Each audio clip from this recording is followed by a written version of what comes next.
Oh, not finding it? No, I was just worried about David. I was worried about it. Why? Little worry and concern.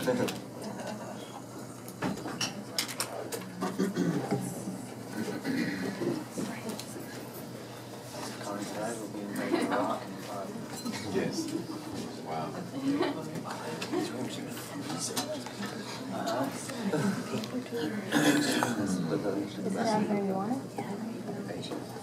Slept like 5 minutes. We've both just been sleeping together.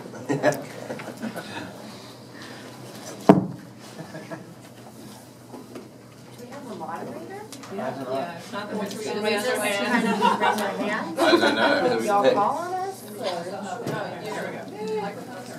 Oh, we did. Let's all get lost. That's right. We don't know what to do with Like that. we've never done one. I know.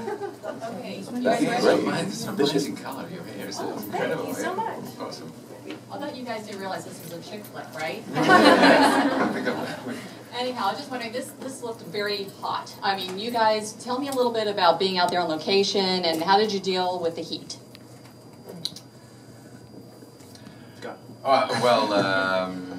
It was great being out on location, and you know the heat obviously was a big part of what it was we were sort of experiencing in the story anyway. So it was grueling and it was hot, but it was you know it was mixed with these incredible locations that we were in. So it was all just part of the experience. It's kind of amazing being out there. And for Robert? I genuinely couldn't have answered it better. I'll be answering all questions. This is for director. I'm just curious, Victoria from Saigon Broadcasting. You had some of the songs soundtrack in, is it Thai or Mandarin?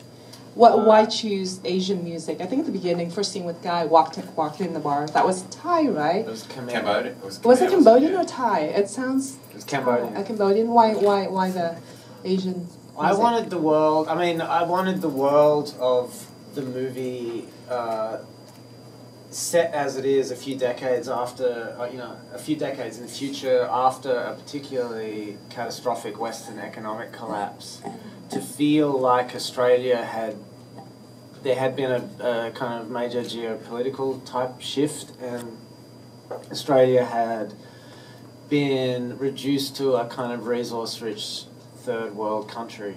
And I wanted the world of this particular, the world of the rover to feel like Australia was experiencing a kind of new gold rush.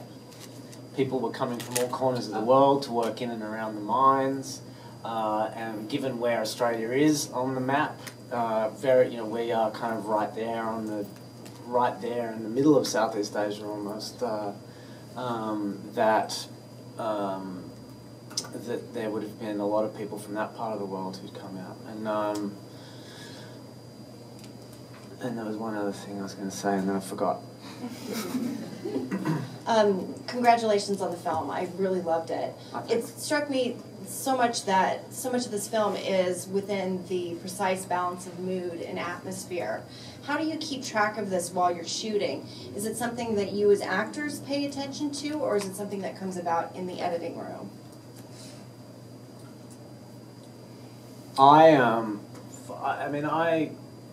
feel like I have a reasonable grip on what it is that I want to achieve while I'm shooting. I know that I have a feeling that there are certain places where I will want things to linger, or I will, need to, I will want to milk transitions, or just generally leave space for what I know my beautiful collaborators in the world of post-production will bring to the process. But yeah, I don't know what the experience is like for you guys. I mean, a couple of things. One, I'd worked with David before, but that aside, I'd seen David's work as well as I know Rob had. Obviously, I'm in Animal Kingdom, but I've seen it, and I've seen David's shorts as well. And so, not to suggest that he has a tone that he sets and it's going to be the same on every movie, but in looking at the script and seeing those films, and in talking with David before we start, it really feels like you get a sense, and it's one of the things I really respond to, is the tone of a movie, whether it's a comedy or whatever it happens to be. Not that I do many comedies.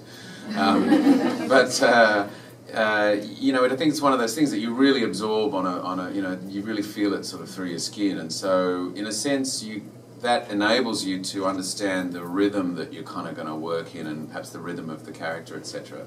So it's the kind of stuff that you are kind of aware of to a certain degree, even if you don't necessarily talk about it every day. My question for Rob. Your character is quite interesting. He has like a kind of, he keeps saying brother, but he's actually, it seems like it's not real brother. They're kind of like more kind of some kind of bond. They have the close kind of net group. So how do you see and your character become like a more make a bond with Guy's character? So how do you see this like a relationship, friendship, brotherhood, and loyalty to your buddy? So compare from your life experience. So do you have any like a really good friend to loyalty, doing like things together and these kind of things?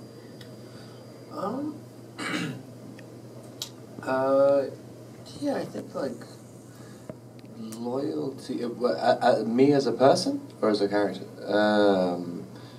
Yeah, I think like loyalty is probably the most important trait in a friendship and stuff. I mean,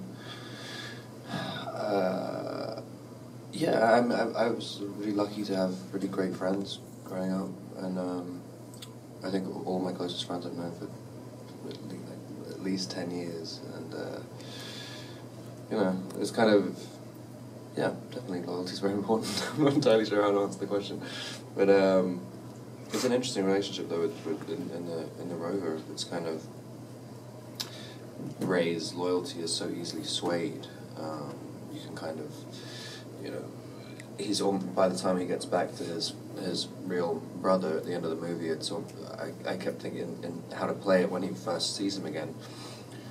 It's almost like he's forgotten who he is. He's forgotten what the relationship was, and that's why he's so kind of conflicted at the end.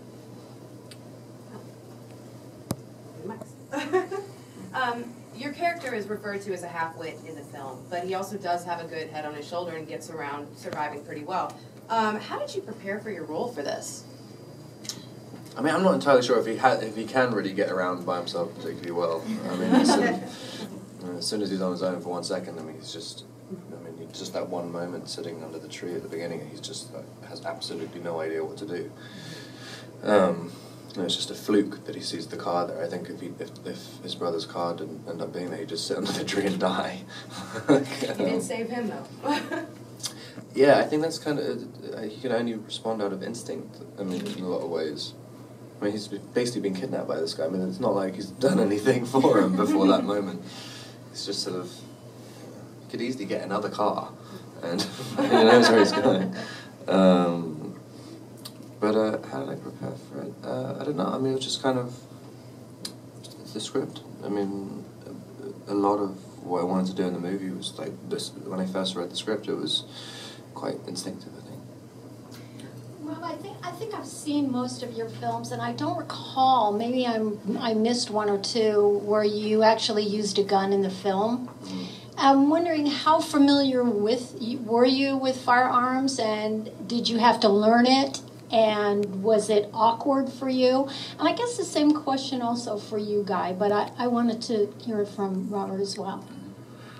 I've done a couple of gun things. I'm quite anti-guns, especially to idiots like me to have